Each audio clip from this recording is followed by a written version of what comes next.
Hello, everyone. Welcome to Sleep Space.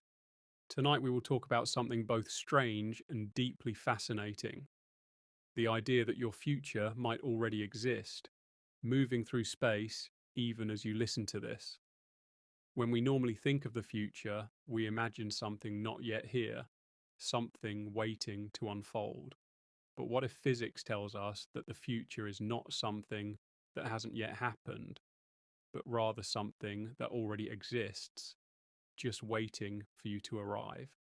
What if your future is as real as your past, and as real as the present moment you're in right now? That's the journey we're going to take together tonight. We usually imagine time as a river flowing only in one direction, from past to present to future.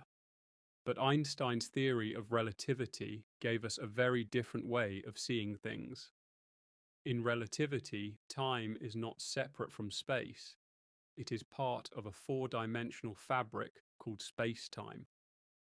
What this means is that every moment you have ever experienced and every moment you will ever experience may exist within this fabric all at once. The past isn't gone, the future isn't waiting to appear. It is all there, laid out like pages in a book. You only experience one page at a time, but the entire story is written. That sounds abstract, but let's bring it down to something you can picture. Imagine you are on a train traveling through the countryside. You see the trees, houses, and fields as you pass them. To you, the view out your window changes every moment. But to someone standing high above, looking down at the train's path, all of those houses and trees exist at once along the track. The train just hasn't reached them yet. You, in this analogy, are the train of consciousness moving through space-time. Your future may already exist along the tracks. It's simply waiting for you to arrive. This is not just speculation. It comes directly from Einstein's equations of relativity, which showed that there is no universal now that everyone experiences. Time is relative to motion. Imagine two people, one on Earth and one traveling near the speed of light. To each of them, time feels normal. But when they meet again, one has aged more than the other. Both experience time differently, and both were correct in their own frame of reference. This shows us that time is not absolute.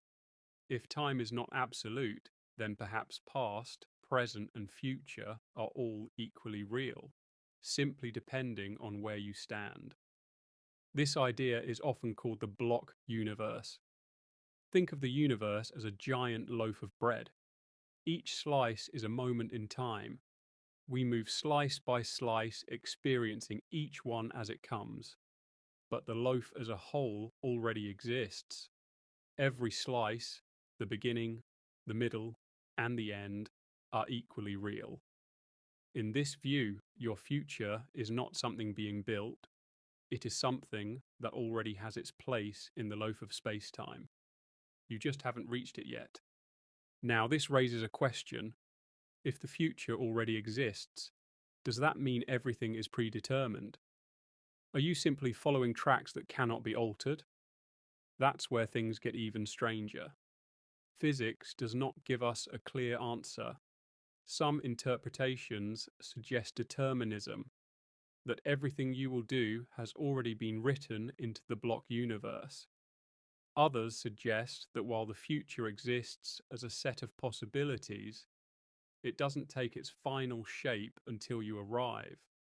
In quantum mechanics, for instance, particles don't have fixed properties until they're observed. Maybe your future is like that too. Not a single definite path, but a landscape of possible paths, all existing in potential, waiting for your conscious train to pick one. Let's play with an example. Imagine tomorrow at noon you might eat either a sandwich or a salad. In the traditional way of thinking, that moment doesn't exist yet. It will only appear when you make your choice. But in the block universe model, Both versions of tomorrow may already exist in space-time. One slice of the loaf holds the version where you eat the sandwich. Another slice holds the version where you eat the salad. From your perspective now, it feels like the choice hasn't been made. But from the perspective of space-time as a whole, both versions may already be there. You just haven't stepped into one yet. This leads us to a strange possibility. Your future self is out there, already existing, already moving through time. Right now, somewhere in the space-time loaf, you are living 10 years from now. You might be walking down a street, sitting with a friend, or simply existing quietly in another moment. That version of you feels just as alive and real as you feel right now. And yet, from your perspective in this moment, it feels like they don't exist yet. But physics suggests they might. Some scientists are deeply uncomfortable with this idea because it challenges our intuition of free will and the unfolding of time. We like to think of the future as open, as something we can shape. If the future is already real, then are we only acting out a script? Or could it be that free will itself is woven into the structure of space-time? That your choices are as real as the moments in which you make them? In other words, the future doesn't trap you. It contains the version of events where you make your choice. You still choose, but the framework of possibilities exists already. The philosopher Hermann Weyl once put it like this: the objective world simply is, it does not happen. What he meant is that in the view of relativity, all of time exists at once. The sense of flowing, of happening, is a feature of consciousness. It's how we experience moving through time. But in reality, everything simply is. Past, present, and future are equally real, like coordinates on a map. When you travel from New York to Los Angeles, those cities both exist on the map at the same time, even if you haven't arrived at one yet. Time may be the same. Now think about what that means for you personally. If your future exists, then the person you will become is already there, waiting for you. In some sense, you are connected to that future self across time, the way your current self is connected to your childhood self across memory. The difference is that while you can remember the past, you cannot yet remember the future. But maybe that's not because it doesn't exist. Maybe it's simply because your mind isn't built to look that way. Memory may be a one-way window. There are moments in life when people report glimpses of the future through intuition, déjà vu, or even dreams. While most of these experiences are easily explained, some remain deeply puzzling. Could it be that just occasionally, consciousness peeks ahead along the tracks, catching a flash of a moment your train hasn't reached yet? If the future is already there, maybe the boundary between past, present, and future is not as strict as we think. This thought can be unsettling, but it can also be comforting. If your future already exists, then in some sense you are safe within the tapestry of time. The joys you will experience, the people you will meet, the growth you will undergo, all of it is already real. You don't need to worry about whether your life will unfold, it already has. You are simply on the path of discovering it moment by moment. And here's where the idea connects back to your experience tonight. As you settle into rest, you might think of time not as something rushing away from you, but as a vast landscape stretching in all directions. You are moving through it like a traveller through a grand and infinite country. The future is not a blank canvas you must create. It is a destination you are already approaching, step by step, breath by breath, as the stars themselves continue their quiet journey through the night. If we really want to understand whether the future exists, we have to confront one of the oldest and most fascinating debates in philosophy and physics. This debate is between two views, eternalism and presentism. These words may sound abstract, but they cut straight into how we think about reality itself. Eternalism is the idea that all of time, past, present, and future, is equally real. Presentism, on the other hand, claims that only the present is real. The past has slipped away, the future has not yet come into being, and only this fleeting instant exists. At first glance, presentism feels like common sense. After all, you can't step into the past or the future. You live in the present. You make choices in the present. The present feels like the only thing that is truly real. But science often challenges our common sense. Einstein's theory of relativity, for example, makes presentism a very difficult position to defend. Let's look at why. One of the key insights of relativity is something called the relativity of simultaneity. This means that two events that seem to happen at the same time for one person may not be simultaneous for another person who is moving at a different speed. Imagine you are standing on a train platform and two bolts of lightning strike at opposite ends of the train tracks at exactly the same time. To you, they appear simultaneous, but to someone riding on a fast-moving train, the strikes do not happen at the same time. Because of the way light travels and the relative motion of the observer, one strike will appear to happen before the other. So, whose perspective is correct? The answer is both. Simultaneity is not absolute. It depends on your frame of reference. That means there is no single, universal present moment that everyone in the universe shares. Instead, each observer has their own slice of time that they call now. If there is no universal present, then the idea that only the present is real becomes shaky. What is present to you might already be future to someone else. This is why many physicists and philosophers lean toward eternalism. If all frames of reference are equally valid, then every moment in time must exist in some way. The universe does not blink new moments into existence as time passes. It already contains them, woven into the structure of spacetime. When you imagine the future as not yet existing, that's really just your perspective from inside the train of consciousness. From the perspective of the universe, the future may already be laid out just like the past. But if eternalism is true, it forces us to rethink what it means to live. Think about your own life as a series of frames in a film reel. Each frame exists whether you are currently watching it or not. You are experiencing this frame right now, but the frames of your childhood are still there, just behind you on the reel.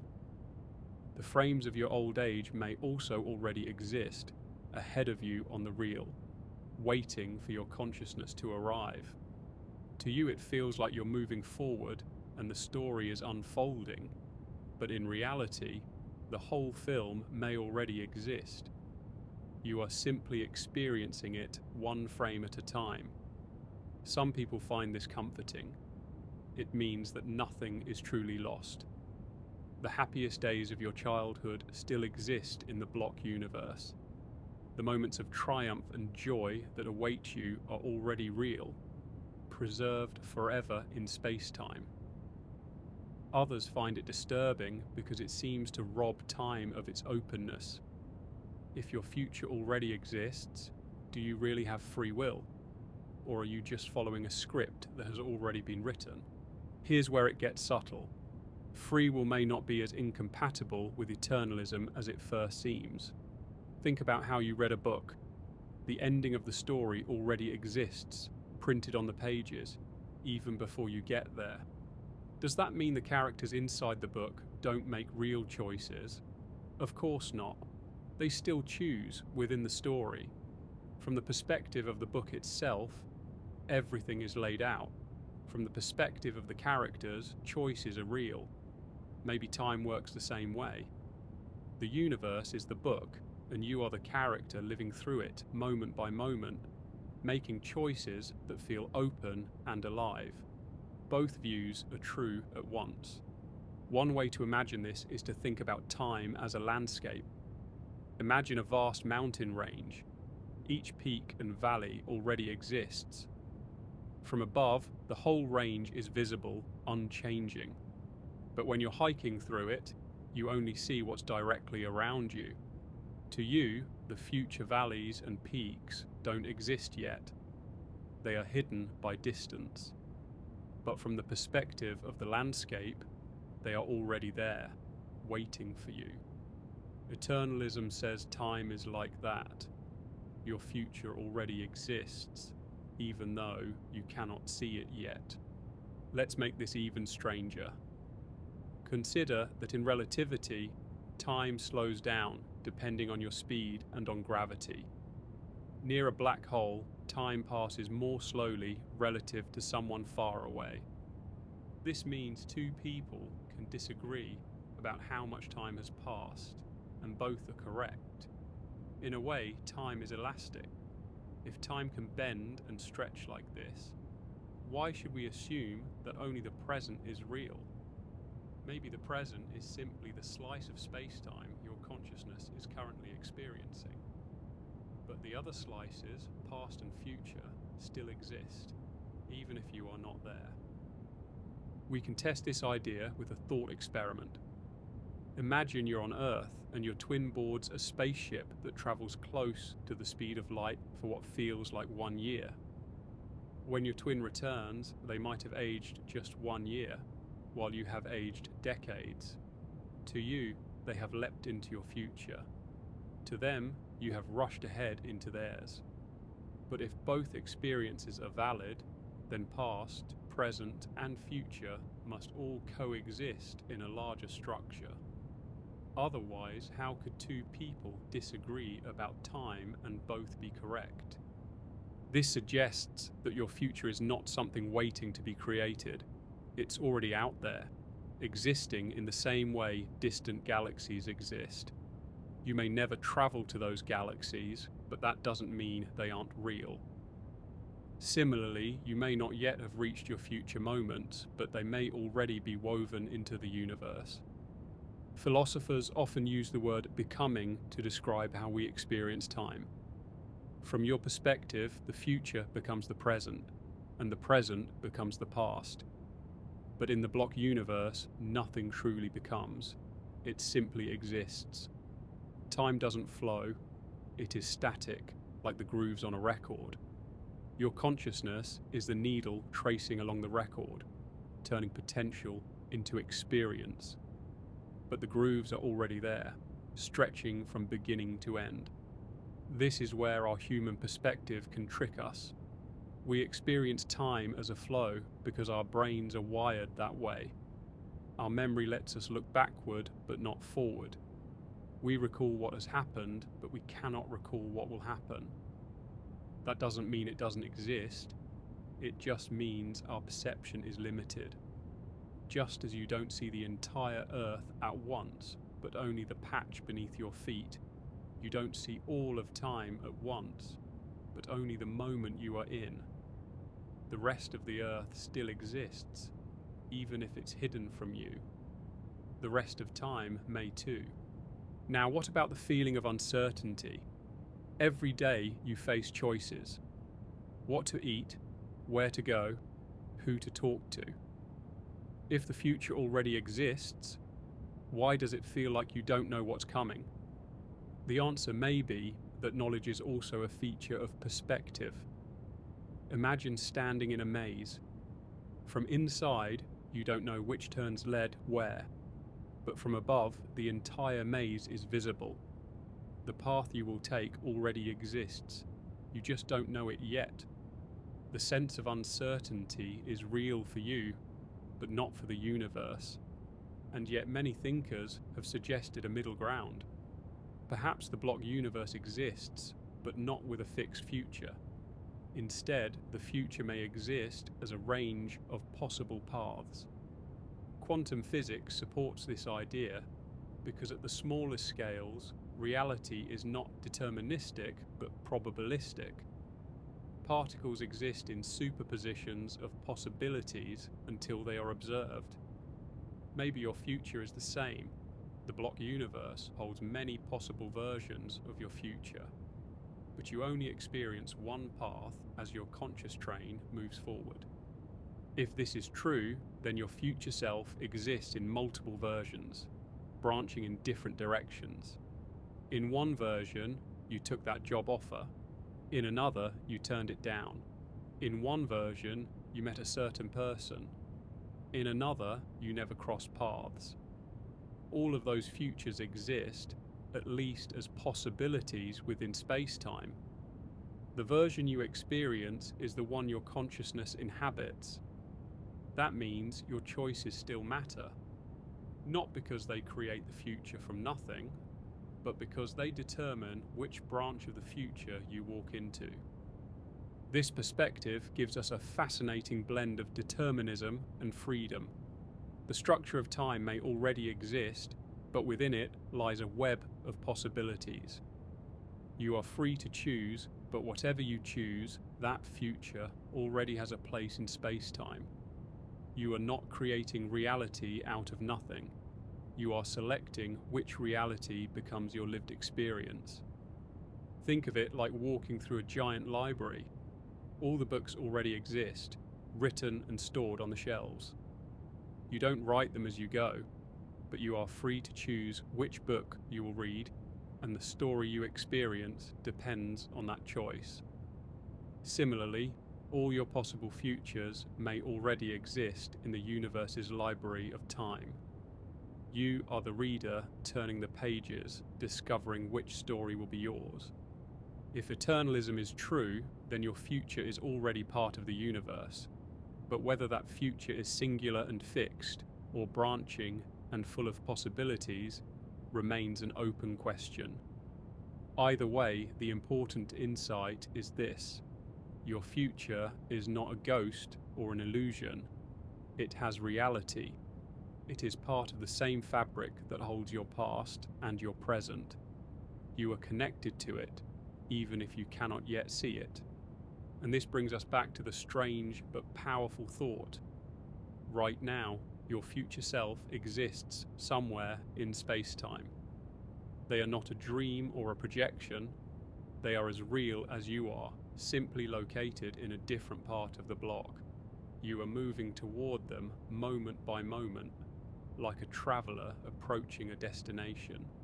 You may not know the road ahead, but the road is already there, winding through the fabric of the universe, waiting for you to walk it.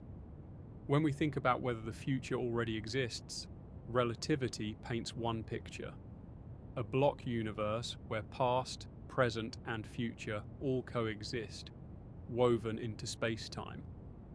But relativity isn't the whole story. At the smallest scales, the universe follows the rules of quantum mechanics, and here the picture becomes much stranger. Instead of a fixed future waiting for you, quantum physics suggests that the future may exist in a cloud of probabilities, where many different versions of events coexist until one becomes real for you. To see why, let's begin with the idea of superposition.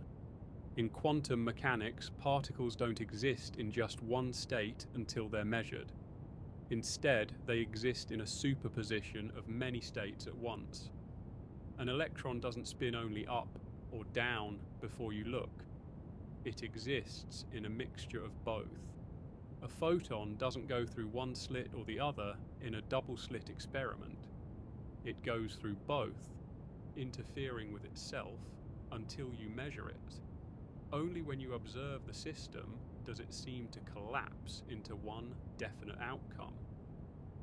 This collapse raises profound questions about the future.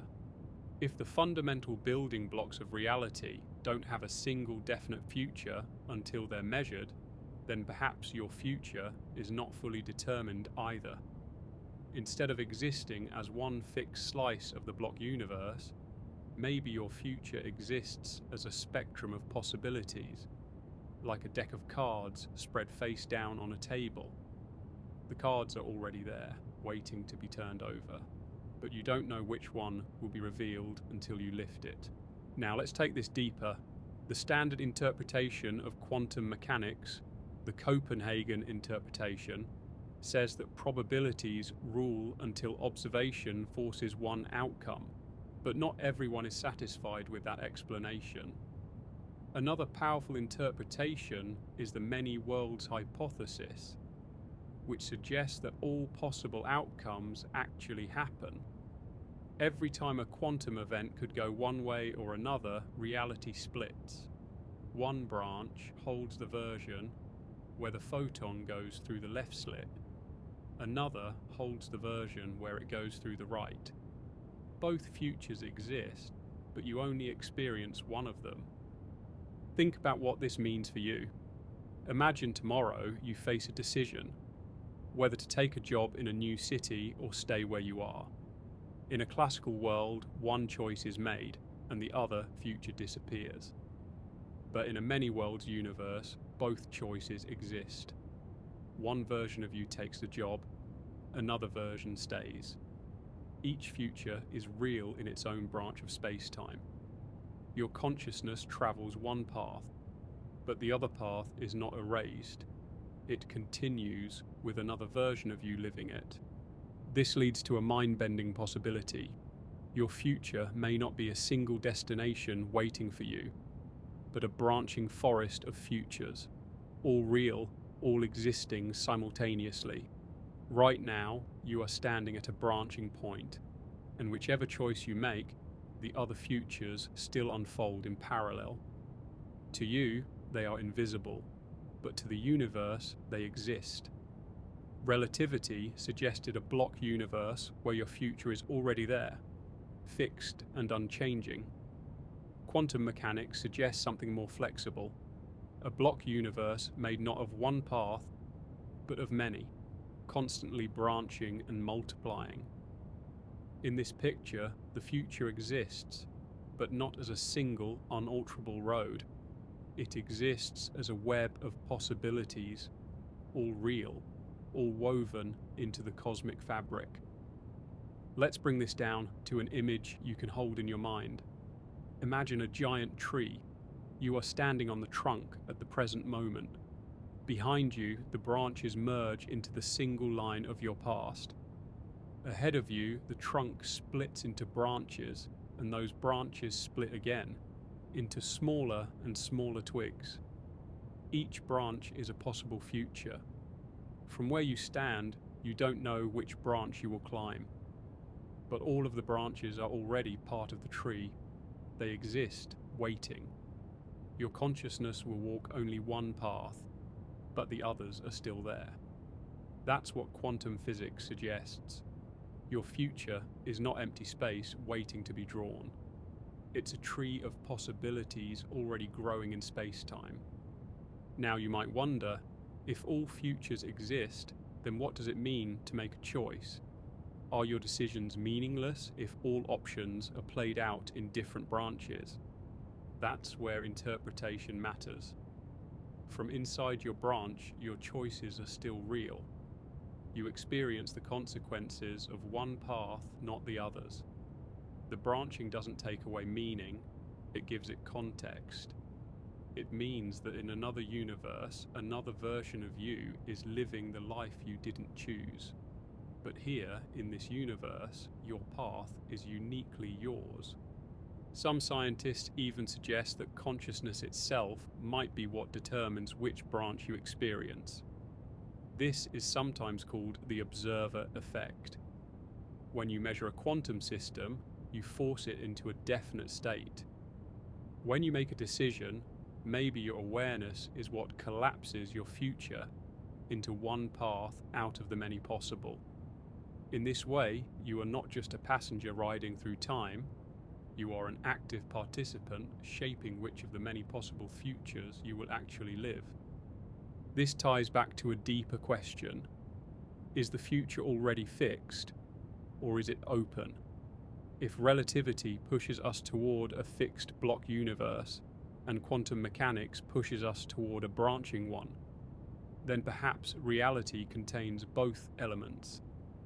The structure of space-time might hold all possibilities, but within that structure, your consciousness determines which path is experienced. The block is not a single track, it is a network. You are the traveler, choosing your way through it. We can test this idea by looking at experiments with quantum entanglement. Entangled particles share a state, no matter how far apart they are. When you measure one particle, the other knows instantly, even across vast distances. This suggests that outcomes are not isolated, they are woven together across space-time. In a way, this means your future is entangled with the present. The choices you make now ripple into the structure of what comes next, not by creating the future out of nothing, but by selecting which of the already existing futures becomes yours. One way to picture this is to think of time as a river delta. The water flows forward, but it constantly splits into new channels, weaving across the landscape. All the channels exist in the delta, already carved into the earth. But the drop of water that is you will only travel down one. The others exist, but you will not experience them. The universe is the delta. You are the drop, flowing forward, choosing without ever leaving the landscape. This blending of relativity and quantum mechanics is not solved science. It's still a mystery, but it points to a profound truth. The future is not nothingness. It has reality, whether as a fixed destination in the block universe or as a branching web of quantum possibilities. The future already exists in some form. It is part of the universe, part of space-time, part of the same fabric that holds you now. And here's something even more mind-bending. If the future exists, then your future self may already be experiencing it right now, in another slice of space-time.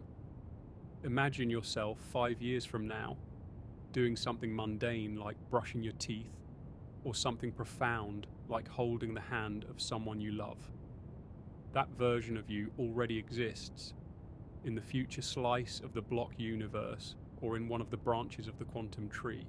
You can't access them yet, but they are there, as real as you are.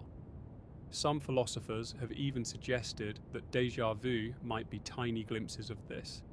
Moments when your brain, for reasons we don't yet understand, feels aligned with a future version of yourself. Of course, science has other explanations for déjà vu, but the idea is intriguing. If time is a landscape and the future already exists, then perhaps your consciousness sometimes senses the terrain ahead, just as a hiker might glimpse the next valley through a break in the trees. Another curious possibility is that dreams may sometimes play with this structure of time. Most dreams are chaotic and random, products of the brain processing memories and emotions. But there are reports of dreams that seem to predict future events, in detail too specific to ignore.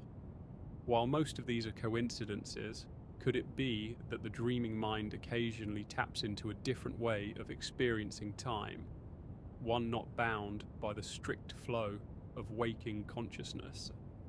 If the future exists, maybe the dreaming brain sometimes brushes against it, just as you brush against memories of the past. Ultimately, quantum mechanics reminds us that the universe is not as rigid as we once thought. The future may not be a single, unchangeable track. Instead, it may be a living, branching structure, full of possibilities, all existing at once. Your role is not just to ride passively into it, but to engage with it, to choose, to collapse the possibilities into one lived experience. This view doesn't eliminate the mystery of the future, it deepens it. It tells us that your future is real, but it may not be singular. It may be multiple, layered, shimmering with possibilities like light passing through a prism. And somewhere out there in space-time, each of those possibilities is already playing out. The question is, which one will you experience? When we ask whether the future exists, one of the most important concepts to explore is the arrow of time. Unlike space, which we can move through in any direction, time seems to flow only forward. You remember yesterday, but not tomorrow. Eggs break, but they don't unbreak. Stars burn their fuel, but you don't see them spontaneously reassemble themselves into pristine, newborn stars. This one-way directionality of time is something we live with constantly. But why does it exist, and what does it tell us about whether the future is real? The strange truth is that most of the fundamental laws of physics don't actually care about direction. Newton's laws, Maxwell's equations of electromagnetism, even Einstein's relativity, all of them work perfectly well whether you run them forward or backward in time.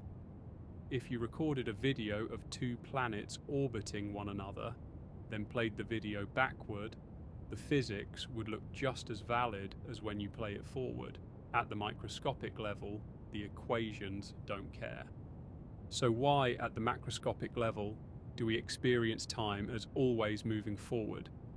Why can't we move into the future or past the way we move north or south?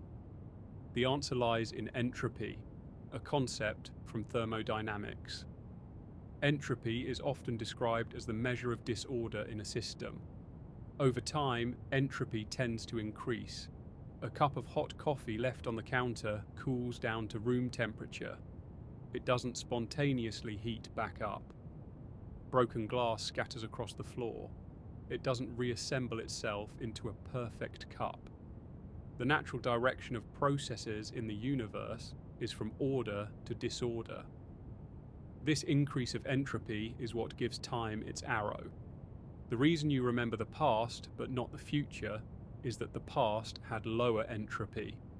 It left behind stable records, footprints in the sand, photographs in an album, neurons in your brain wired into memories.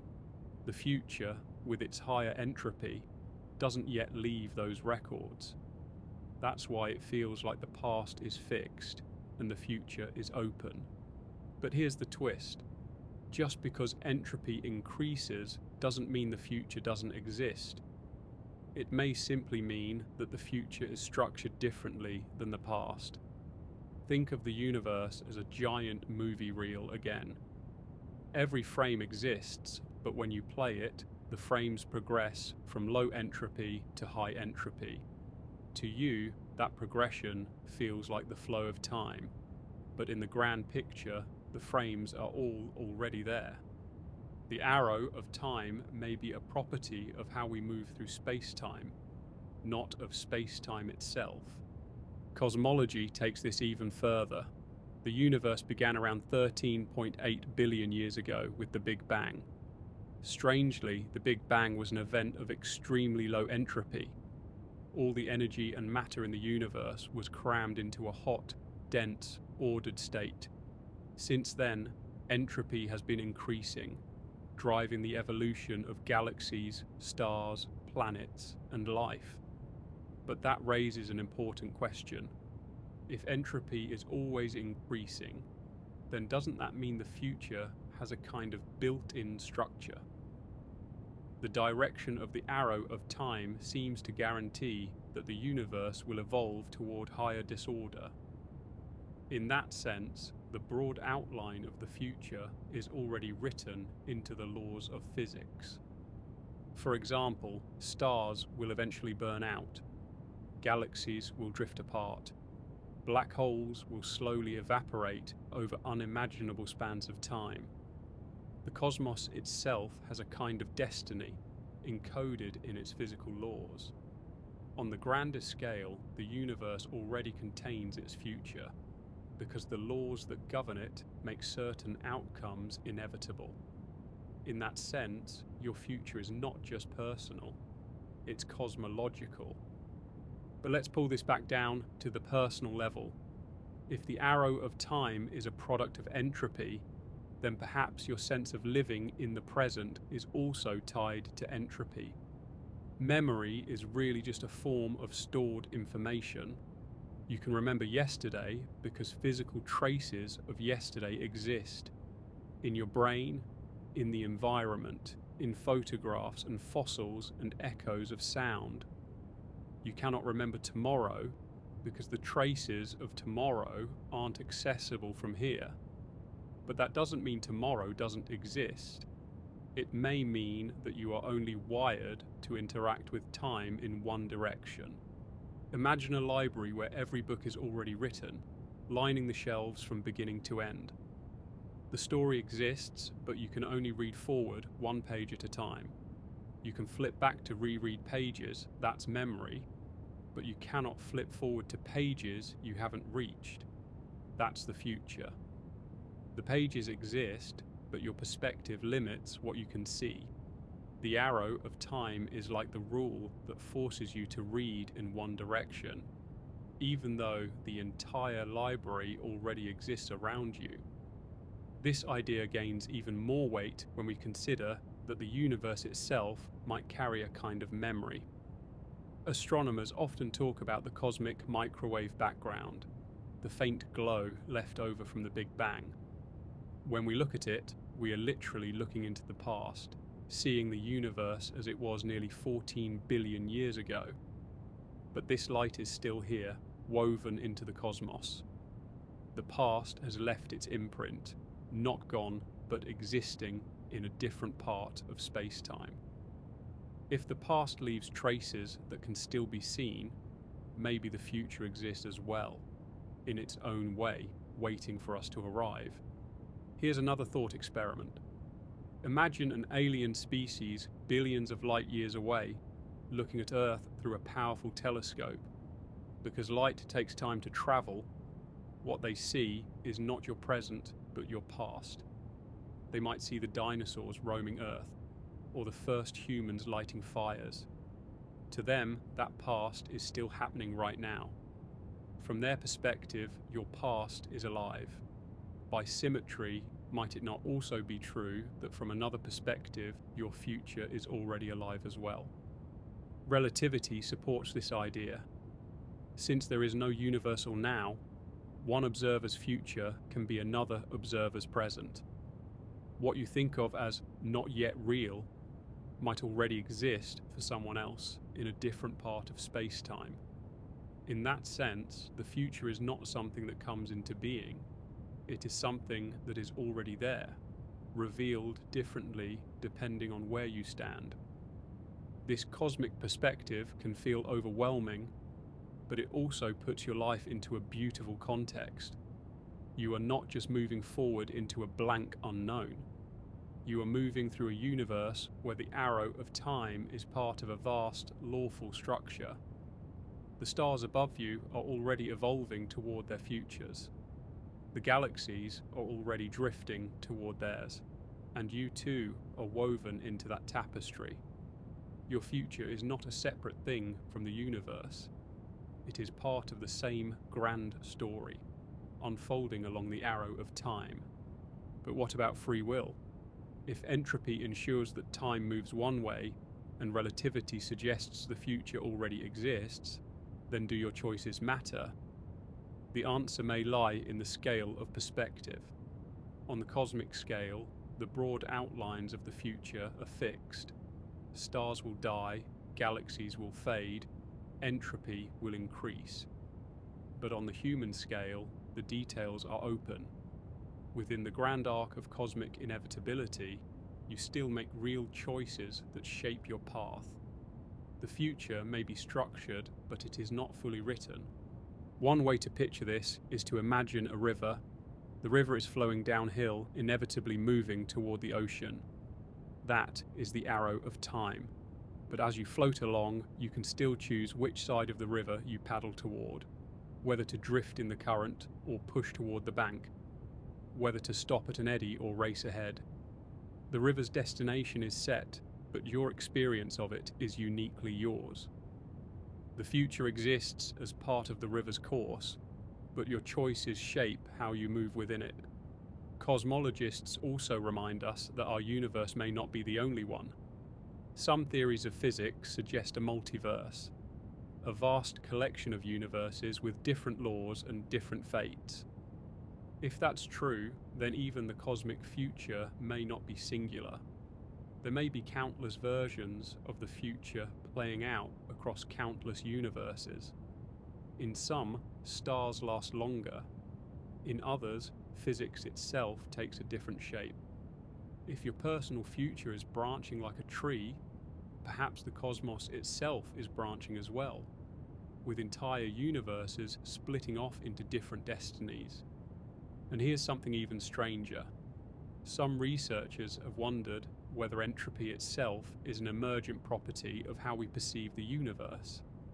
In other words, maybe time doesn't really flow at all. It only appears that way to beings like us, embedded in space-time with limited knowledge. From the universe's perspective, past, present, and future are all equally real. The arrow of time is not a law, it's a perspective. If that's true, then the future absolutely exists. It's not something waiting to be created. It's part of the eternal structure of the universe, as unchanging and real as the stars themselves. So when you look up at the night sky, remember this.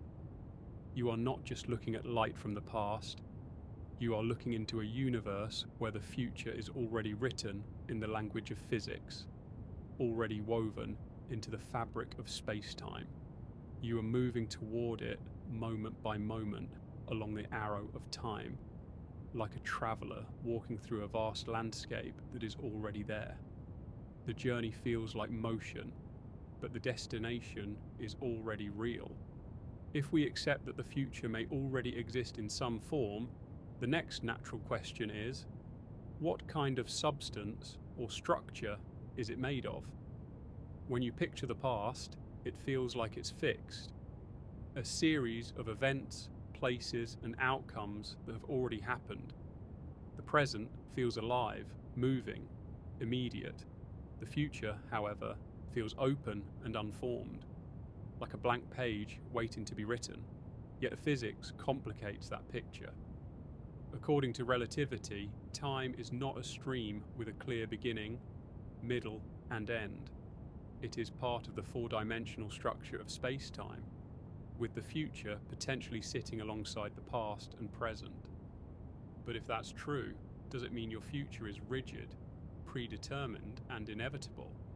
Or is it flexible, containing multiple pathways branching forward? To explore this, let's look at both deterministic and indeterministic interpretations of time. In a deterministic universe, every event follows from prior events with perfect inevitability. If you knew the exact state of the universe at one moment, you could calculate the entire past and future. This was the dream of Pierre-Simon Laplace, an 18th century mathematician who imagined a cosmic intellect, later called Laplace's demon, that could, in theory, compute the entire universe from its laws and initial conditions.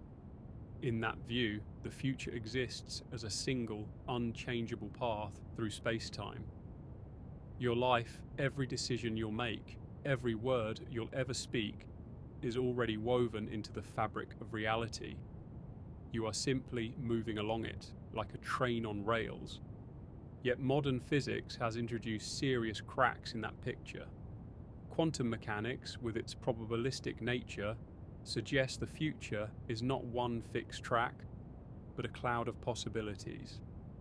At the atomic and subatomic levels, events don't unfold with certainty, only with probabilities. A radioactive atom, for example, has a 50% chance of decaying in a given time period. Nothing determines exactly when it will decay. It just does, randomly within the statistical rules. If that's true, then the future isn't a single pre-written story. Instead, it's like a branching tree of potential timelines, each one representing a possible outcome. You don't just march along rails, you navigate a shifting field of options. Now, some physicists argue that even though quantum mechanics appears random, there might be hidden variables, unknown factors that determine outcomes behind the scenes. But the majority of experiments, including famous tests of Bell's theorem, strongly suggest that reality really is probabilistic at its core. That means unpredictability is built into the fabric of the universe. If so, your future isn't already chosen. It's more like a spectrum of probabilities waiting to solidify into one lived experience. The many worlds interpretation takes this one step further. According to this view, every possible outcome of every quantum event actually happens. When you flip a coin, in one branch of reality it lands heads, and in another branch it lands tails. When you make a choice, there isn't just one outcome. You split into multiple versions of yourself, each following a different path. In that sense, all possible futures already exist, but not all of them will be experienced by the particular version of you who is listening right now. Instead of one fixed timeline, reality might be a vast multiverse of timelines, all real, all existing simultaneously, with your consciousness tracing just one.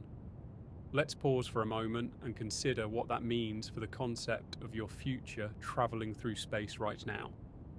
If time is a block structure and every future moment exists, then somewhere in the structure of space-time, your future self is already going about their day, already feeling emotions, already living through experiences that you have not yet reached. If many worlds is true, then not just one version of your future exists. Countless futures, some wildly different, are already playing out. In that sense, the future is not waiting to be written, but rather is already there, scattered across the cosmic landscape. But how do we reconcile this with the feeling of free will? If the future is fixed, are you just an actor reading from a script you didn't write? If the future is branching, how much choice do you really have in which branch you follow? Neuroscience provides some intriguing and unsettling insights here. Experiments by Benjamin Libet and later researchers found that brain activity indicating a decision can be detected milliseconds before a person becomes consciously aware of making that decision. In other words, your brain seems to decide before you feel like you've chosen. Some interpret this to mean free will is an illusion. Others argue consciousness still plays a role in approving or vetoing the action. Regardless, it suggests a relationship between time, decision, and future may be more complicated than we intuitively think. If free will is real, then perhaps your future is not locked in stone, but exists as a range of probabilities, and your conscious choices help nudge which probability becomes reality. If free will is an illusion, then your future might already be laid out, with your experience of making choices simply being part of the script. Either way, the physics suggests that the future isn't something waiting to be created. It is something with a real existence, either as a fixed structure or as a spectrum of possibilities. There's another layer to this discussion: entropy and the arrow of time. Thermodynamics tells us that systems naturally evolve toward greater disorder, and this creates the one-way direction of time we experience. You can mix cream into coffee, but you can't unmix it. You can drop a glass, but it won't reassemble itself. This asymmetry gives us the feeling that the future is open and the past is fixed. Yet in the equations of physics, time works in both directions equally well. If you reverse the film reel of the universe, the laws of physics wouldn't complain. The arrow of time, then, is not fundamental. It emerges from the conditions of the universe. That means the difference between past, present, and future may be more psychological than physical. The future could already exist just as solidly as the past does, and we simply can't access it because our consciousness is tied to the forward flow of entropy. Interestingly, relativity already suggests that the present is not absolute. Two people moving at different speeds can disagree about what events are happening now. That means there is no single, universal, present moment. What is the future for you might already be the present for someone else, from their frame of reference. That idea alone shakes our intuitive picture of time.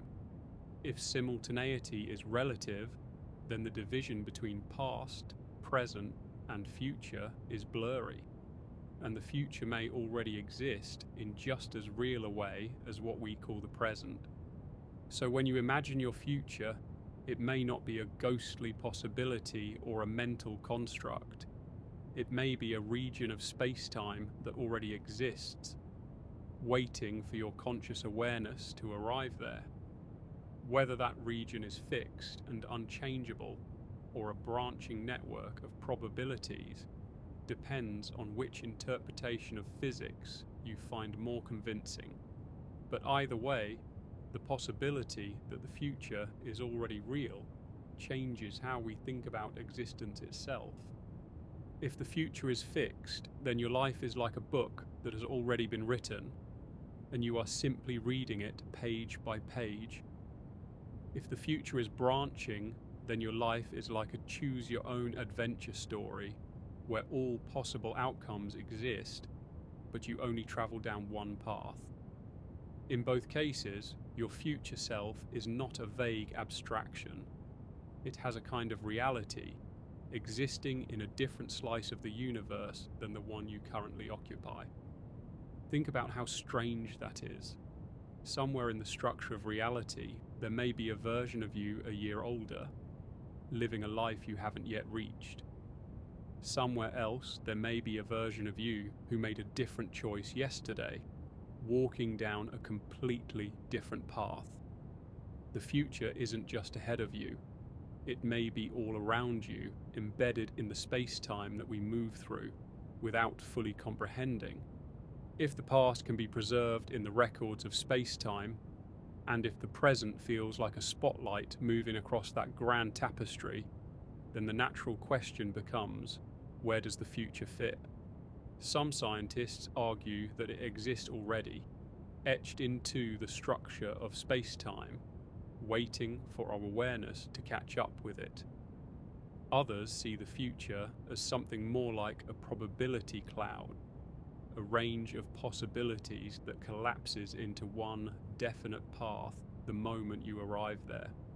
To understand this idea, we need to look closer at how quantum physics, relativity, and even everyday experience give us clues about the status of tomorrow.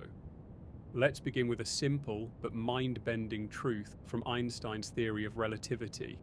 Different observers do not agree on what now means. If you're sitting in your room, you experience a present moment.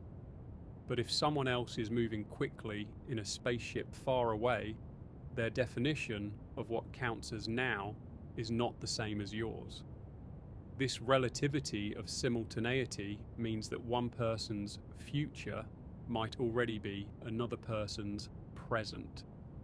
Imagine two stars hundreds of light years apart.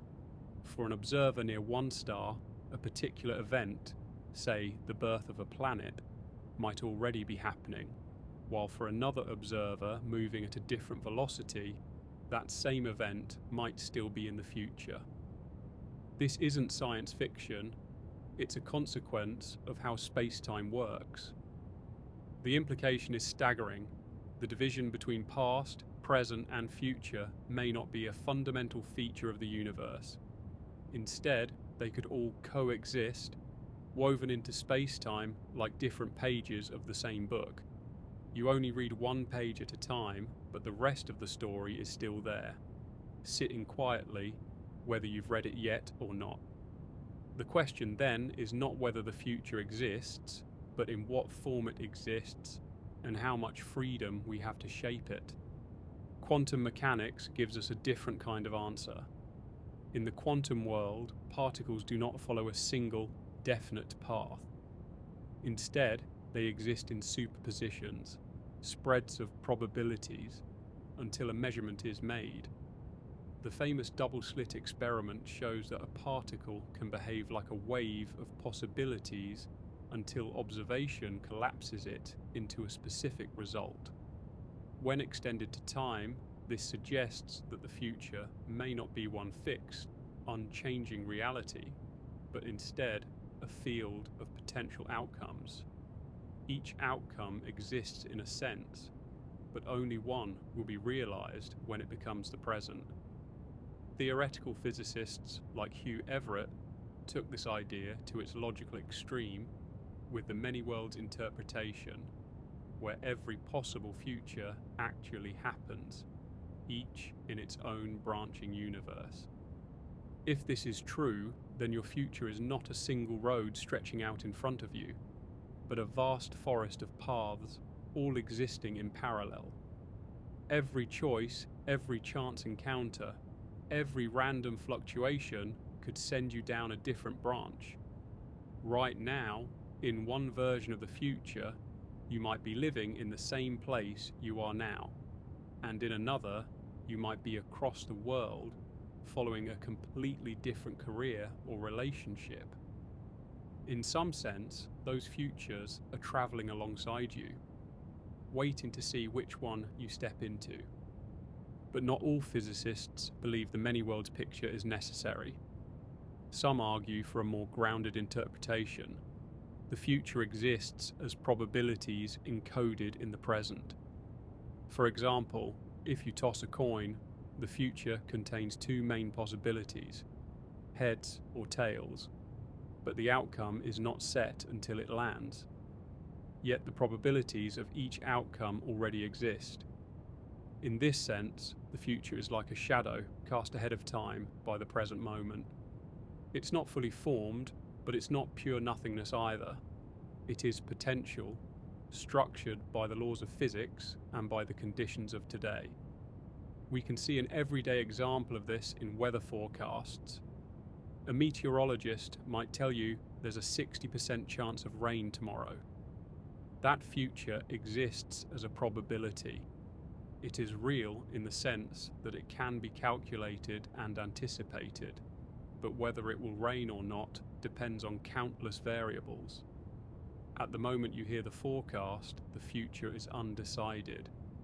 But the moment tomorrow comes, one outcome solidifies into reality.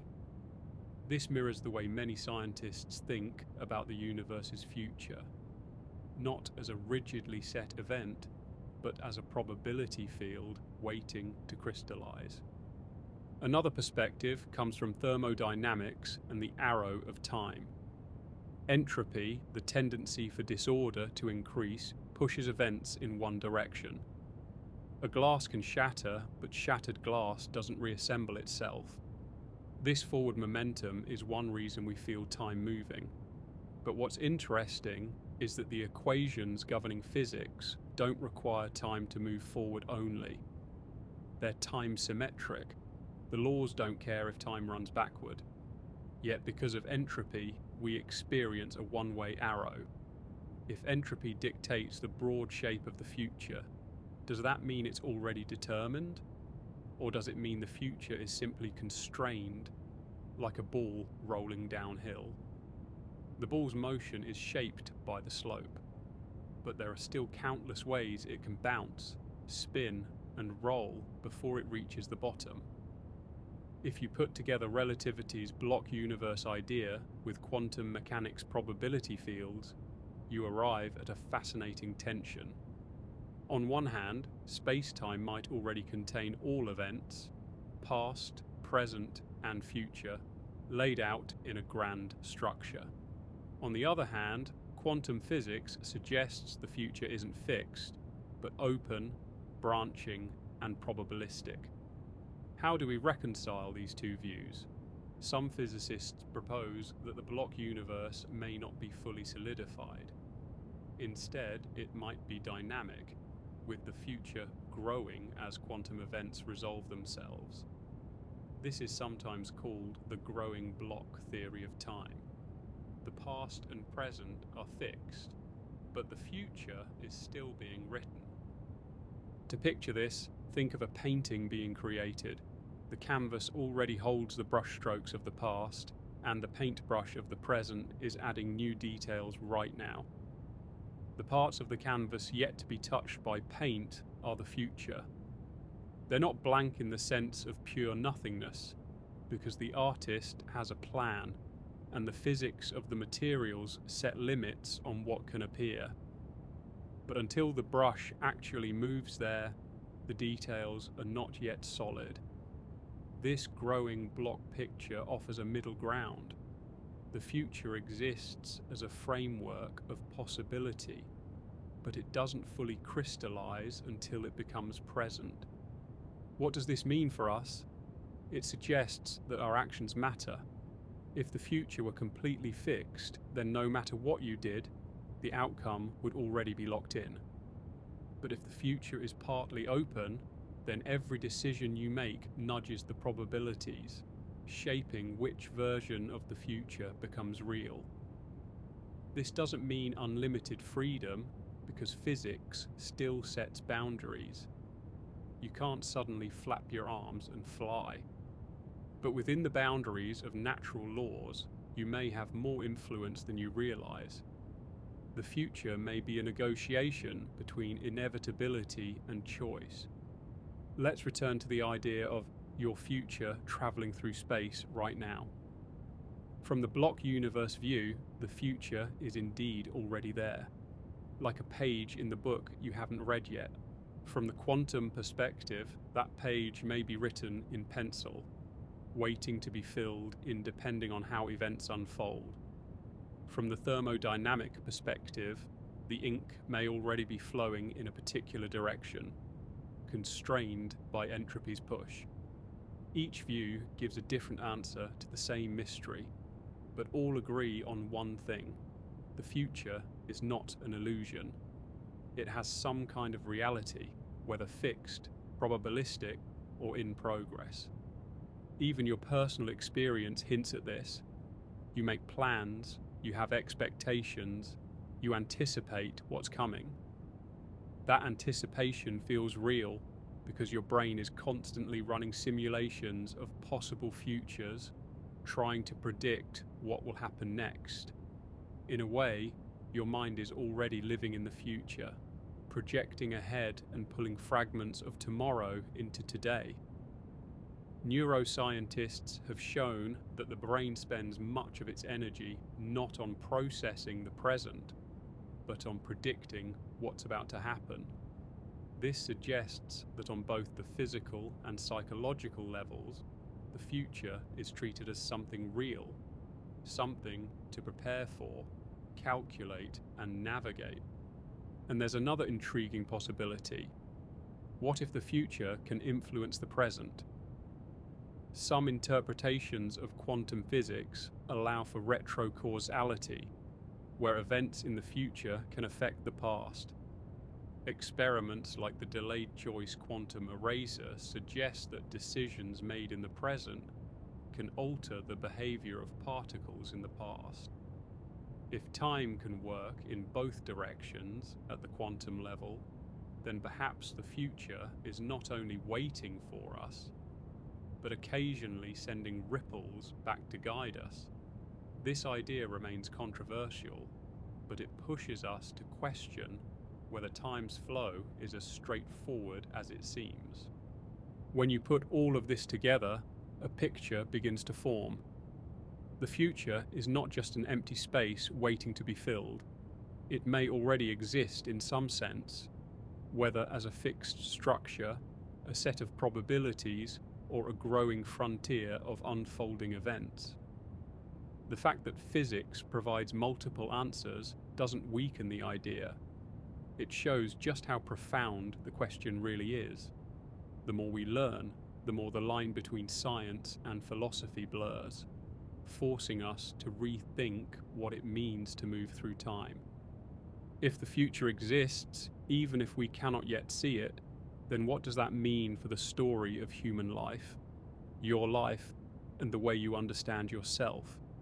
It is one thing to look at physics and talk about equations and space-time diagrams, but it is another to ask what it means on a personal level if the future is not something being built moment by moment, but instead something that already waits.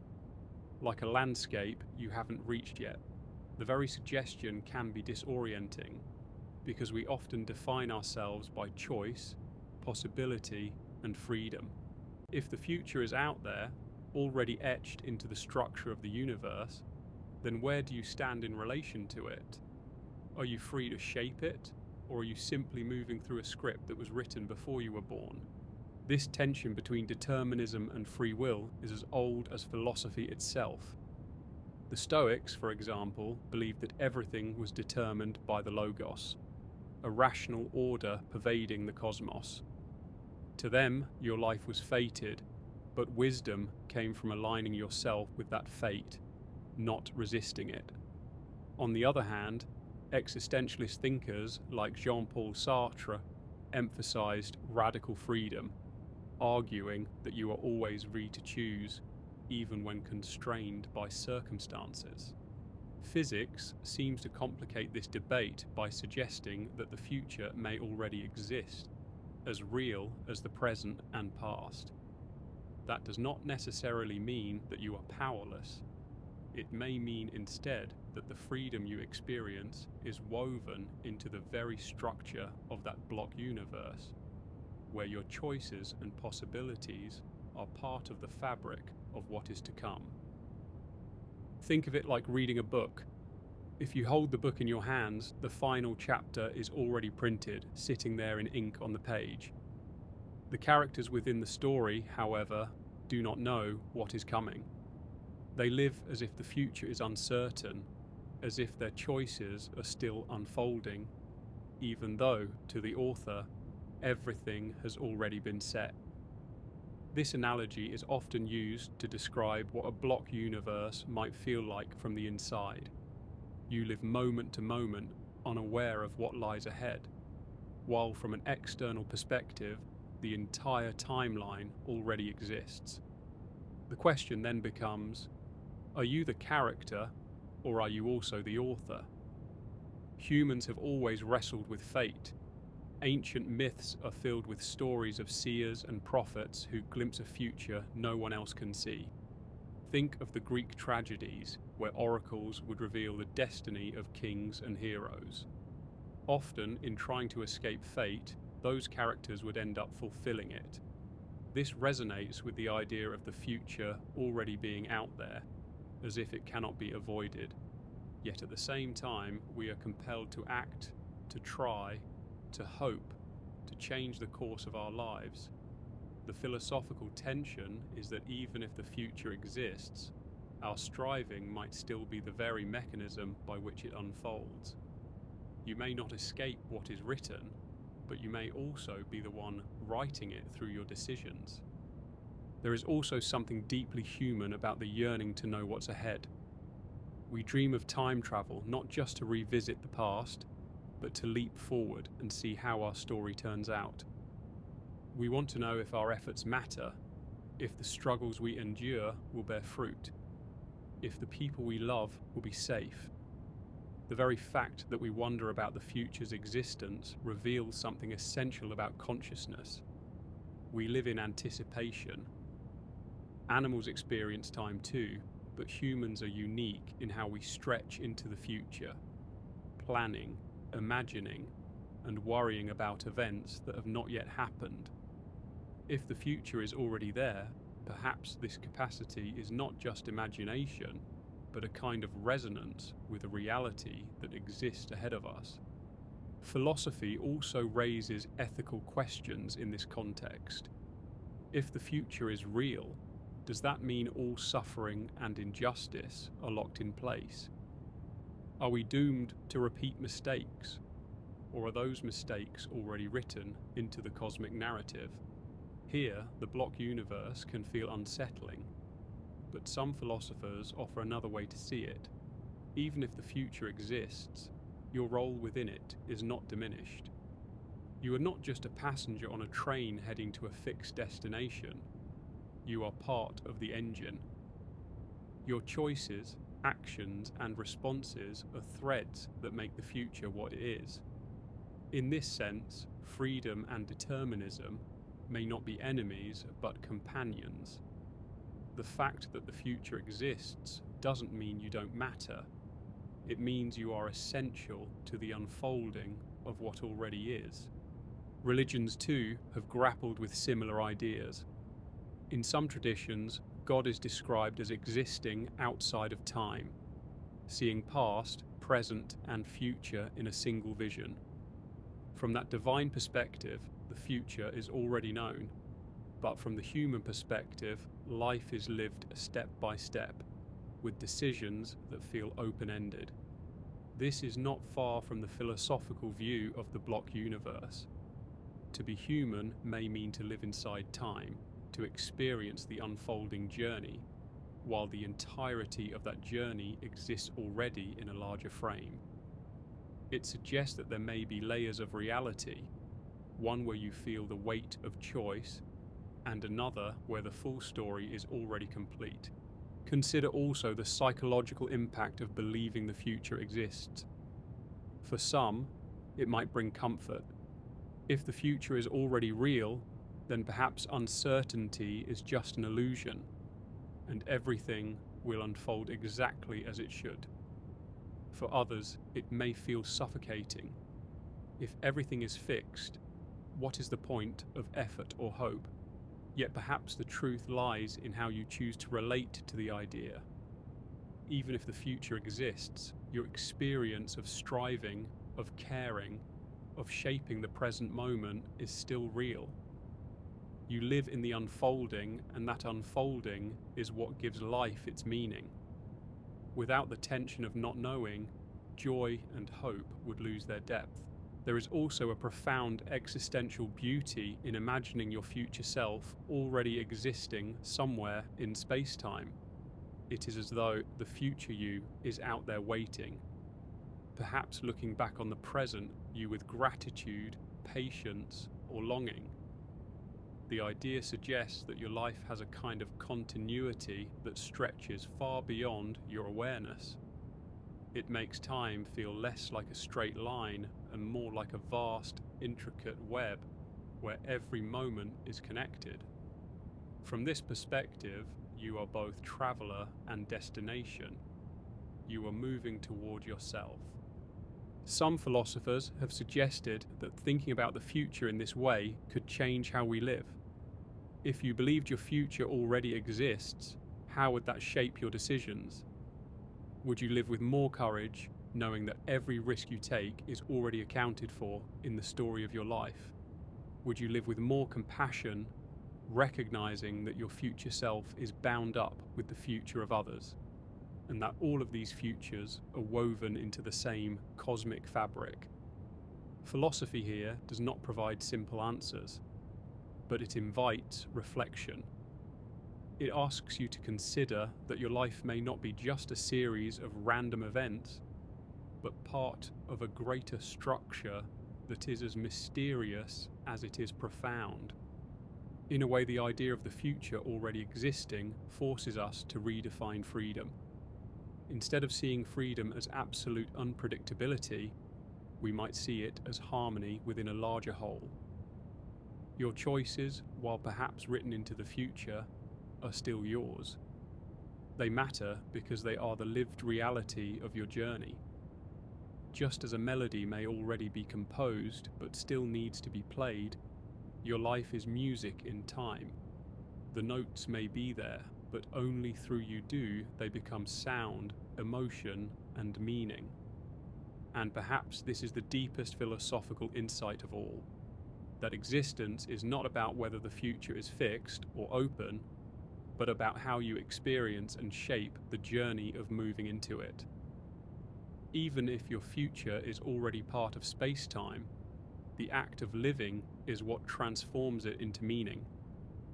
Without your perspective, the universe is just structure. With your consciousness, it becomes story. When science and philosophy come together, something fascinating happens. The hard edges of equations meet the soft questions of meaning. Physics can tell us about the structure of space-time, about how relativity suggests that past, present, and future may coexist. But philosophy asks what it means to live inside such a universe. If the future already exists in some sense, then destiny is no longer just a mythic concept. It becomes a scientific possibility, one that demands we rethink not only how we define freedom, but how we define ourselves. Science tends to approach the future through measurable models. In Einstein's theory of relativity, space-time is a four-dimensional structure, with time treated almost like space. This gives rise to the idea of the block universe, where every event, past, present, and future, already exists. You can imagine this as a vast map laid out in its entirety. From a scientific standpoint, this is not mystical. It is simply geometry applied to the cosmos. Yet the philosophical implications are staggering. If the future is already written into space-time, then what is destiny? Is it simply the trajectory of the universe as described by physics?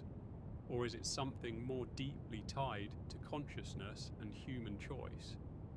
Here, philosophy enters with its long tradition of wrestling with determinism and freedom.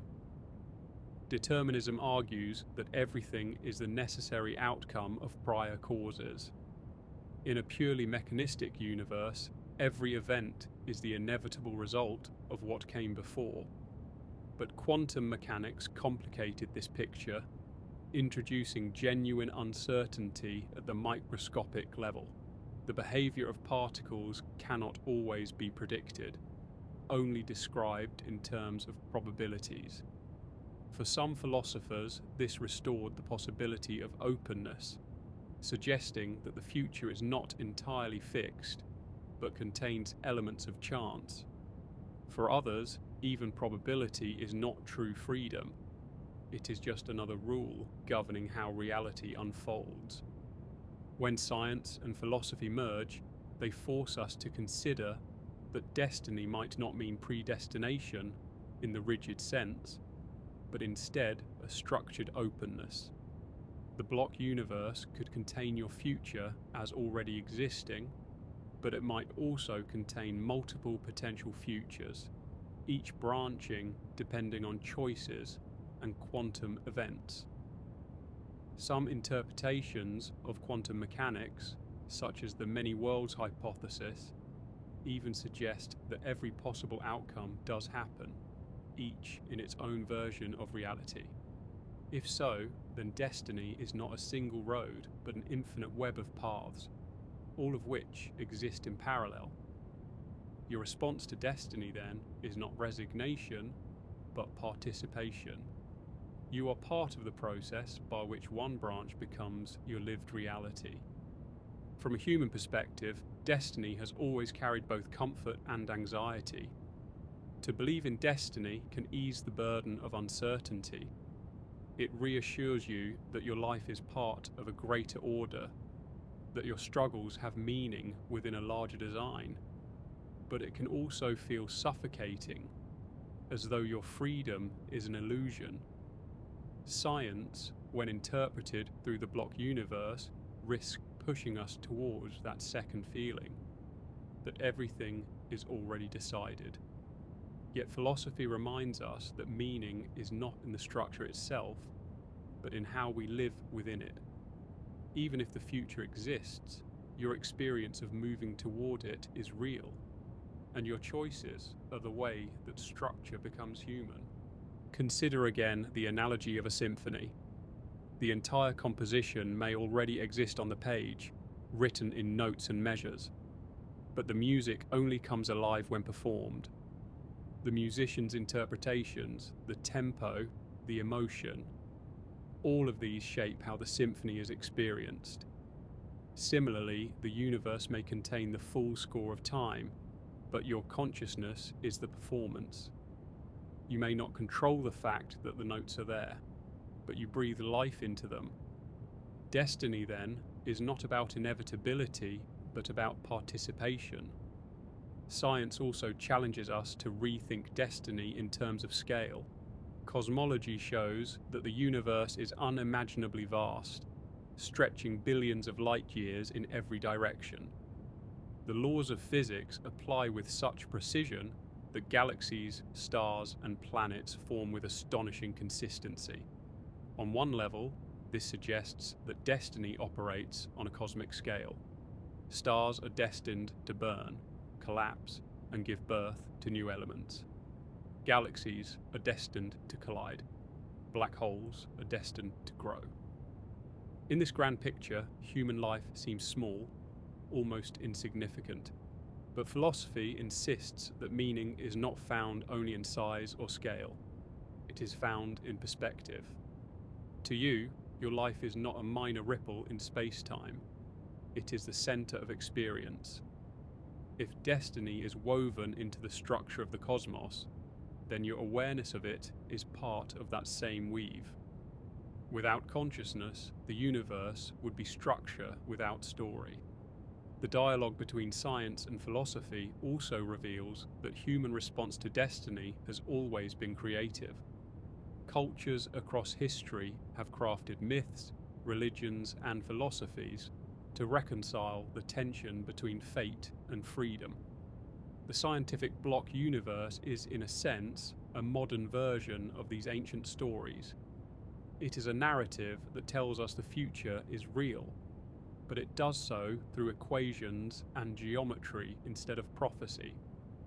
The human response, as always, is to ask, how should I live knowing this? One answer is responsibility. If the future exists, then perhaps every choice you make is etched into the fabric of space-time. That means your actions matter not just in the moment, but eternally. The kindness you offer, the harm you avoid, the courage you show, these are not fleeting, they are permanent threads in the tapestry of the universe. Destiny, then, is not an excuse for inaction, but a call to recognize the weight of every decision. Science shows you the structure. Philosophy asks you to bear its meaning. Another answer is humility. If the future exists in ways you cannot fully comprehend, then perhaps your role is not to control everything, but to participate with awareness. Just as a surfer cannot control the ocean, but can ride its waves with skill and grace, you cannot control space-time, but can live within it with intention. Destiny is not a chain around your neck. It is the wave that carries you forward. Your response can be fear, or it can be acceptance and creativity. There is also the possibility of awe. To imagine the future as already existing is to stand at the edge of mystery. It means that somewhere your future self is already walking, speaking, loving, and existing. It means that history, present, and destiny are part of a vast and intricate whole. Science reveals the geometry, philosophy reveals the meaning, and together they point to something profoundly human, the capacity to wonder. Your response to destiny does not have to be despair or resignation. It can be astonishment that you are part of such a universe at all. In the end, science and philosophy together reshape destiny not as a chain of inevitability, but as a framework of meaning. The universe may already hold your future, but you are the one who experiences the unfolding, and that experience is what makes it real. You are not outside the laws of physics, but you are also not reducible to them. Your life is not just geometry in space-time, it is story, music, and consciousness. Destiny exists, but so does your response, and in that response lies your humanity. Mortality has always been at the heart of human questioning. You are born, you live, and eventually you die. That arc defines the human condition. Yet when science and philosophy intersect, especially in the realm of time, mortality begins to look less like a final boundary and more like a shift in perspective. The scientific suggestion that past, present, and future coexist, the block universe model, forces us to reconsider whether death is truly an end or merely a transition within a larger structure. In ordinary experience, time feels like a river flowing from source to sea. You stand in the present as the water moves past you, carrying away the past and bringing new moments as the future. Death, in this image, is like reaching the mouth of the river, where the flow ends. But relativity tells us this is not how the universe itself is structured. Instead of a river, time is more like a landscape, already laid out in its entirety. You do not move through it so much as you experience different coordinates within it. From this perspective, your birth, your life, and even your death already exist as fixed features of spacetime. Nothing disappears, it simply is. If this is true, then mortality loses some of its finality. The moment of your life is not erased once you pass. It remains in the structure of space-time. Somewhere in the geometry of the universe, you are always alive, always breathing, always thinking.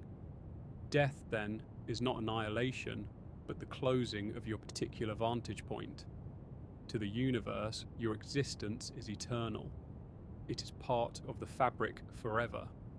Immortality, in this sense, is not about living endlessly into the future, but about never being erased from the tapestry of time. Philosophy takes this further by asking, what does it mean to say that you still exist if your consciousness no longer moves? If time is a block, then your moments of consciousness are eternally real, even if you no longer experience them in sequence. In other words, your first breath, your greatest joy, your final moment, all are equally present in space-time. You may experience them linearly, but the structure itself holds them timelessly.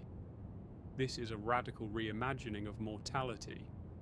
Death is no longer the destruction of existence, but the conclusion of subjective experience. The universe retains you even after you are gone. This idea resonates with many ancient intuitions about immortality. Cultures have long believed that something of the self endures beyond death, whether in the form of a soul, a spirit, or memory. The block universe provides a scientific parallel. It suggests that your life is not erased, but preserved eternally in the architecture of time. You may not continue as a conscious self beyond death, but you are immortal in structure. Your existence can never be undone. Quantum mechanics introduces another layer. At the microscopic level, events are not fixed until observed, and probabilities play a central role. Some philosophers and physicists have speculated that consciousness interacts with this probabilistic nature, giving reality its definite form. If so, then your awareness is not just a passive passenger in time, but an active participant in shaping how events unfold. Mortality, then, does not simply mean fading away. It could mean the cessation of this participatory role. Immortality, conversely, might not mean endless personal awareness, but the persistence of your influence etched into the quantum fabric forever. From a scientific standpoint, death is the cessation of biological processes. Neurons stop firing, organs fail, and the body returns to matter. Yet if time is a block, those processes, the firing neurons, the beating heart, the experiences of love and sorrow, are still there, in their coordinates of space-time. They do not vanish when your body fails in the present moment. In this way, science and philosophy together propose a strange kind of immortality, not the endless continuation of life, but the eternal preservation of it. But philosophy refuses to stop at structure. It asks, does this immortality matter to you? Does it change how you should live, knowing that every moment of your life is forever part of the universe? One response is reverence. If every choice you make is eternal, then even the smallest acts carry immense weight. Your smile, your cruelty, your courage. They're not fleeting, but inscribed into reality itself. Mortality is no longer just an end, but a revelation. You have only one chance to shape your eternal imprint. Another response is comfort. Death, for many, is frightening because it seems to imply disappearance, an erasure of everything you are. But if science suggests you are eternally embedded in space-time, then erasure is impossible. You are part of the universe's permanent memory. To imagine that your life is always there, always accessible in the cosmic map, softens the edge of mortality. You may no longer perceive beyond your final breath, but you are not gone. Still, philosophy reminds us that immortality of structure is not the same as immortality of self. If you want to continue experiencing, then the block universe may not satisfy that desire. Your moments remain, but your perspective ceases. This raises profound questions about what it means to exist. Are you only your subjective flow of experience, or are you also the sum of the moments you have lived? If the latter, then you are indeed immortal. If the former, then immortality may require something more, perhaps consciousness beyond the physical body, something science has yet to explain. Religious traditions often imagine immortality as ongoing personal awareness, an afterlife, a reincarnation, a continuation of the self. Science so far has found no evidence for this, but it does reveal that reality is more complex than linear death. You may not live again as a conscious self, but you are woven into the eternal structure of the cosmos. This scientific vision does not negate the possibility of spiritual immortality. Instead, it reframes it. Perhaps immortality is not about extending life endlessly forward, but about recognizing that life never truly leaves the universe. Human response to this idea is varied. Some find it unsatisfying because it does not promise reunion, growth, or the continuation of awareness. Others find it deeply moving because it provides a form of permanence grounded in science rather than faith. The truth is, both responses are valid. Mortality is not only a scientific fact, but a human experience, and any interpretation must honor both. Consider again the analogy of music.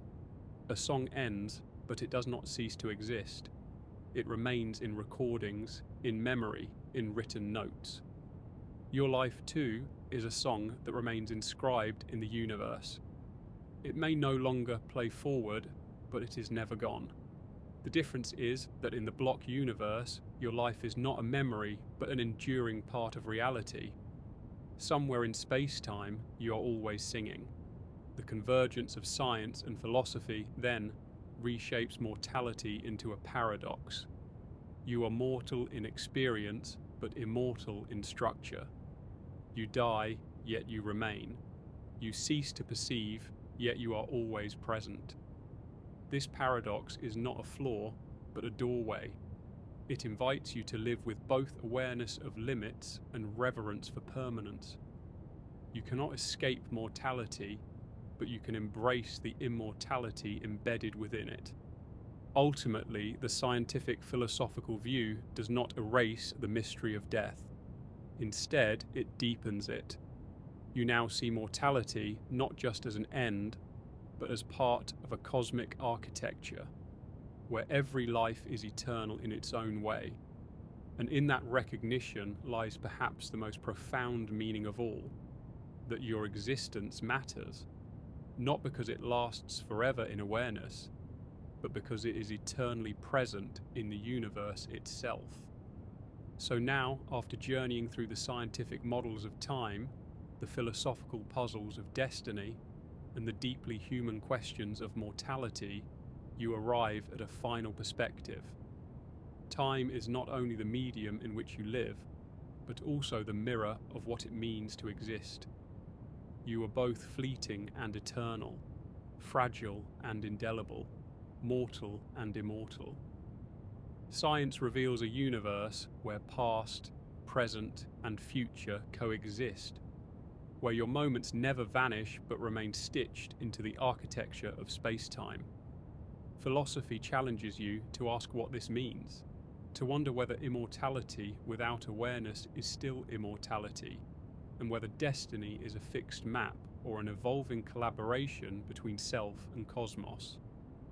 Together, they paint a vision of reality in which death is not erasure but transformation, and life is not just a temporary flame but an eternal mark upon existence. When you step back, the paradox becomes the gift. You will not experience forever, but you will forever be. You are a song that has already been written into the universe's library, never to be lost. And within that paradox lies a quiet liberation. It reminds you to live fully in each moment, knowing that it is eternal. It reminds you to act with courage, knowing that your choices ripple into the very structure of reality. And it reminds you to soften into the mystery, knowing that the answers may not be final, but the questions themselves give meaning. This is where science and philosophy meet, not in contradiction, but in harmony.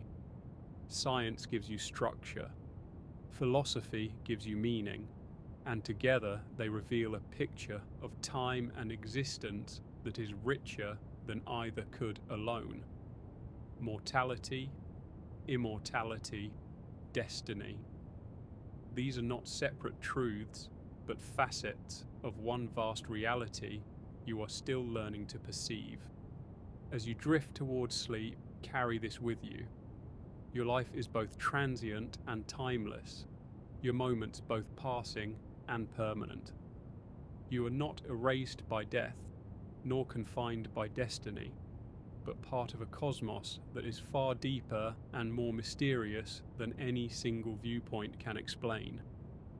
In that mystery, there is space for wonder. There is space for peace. Thank you for joining me tonight on Sleep Space. May these thoughts accompany you gently into rest, where time itself seems to loosen its grip, and where you, too, may sense that eternal part of yourself that never fully fades. Good night.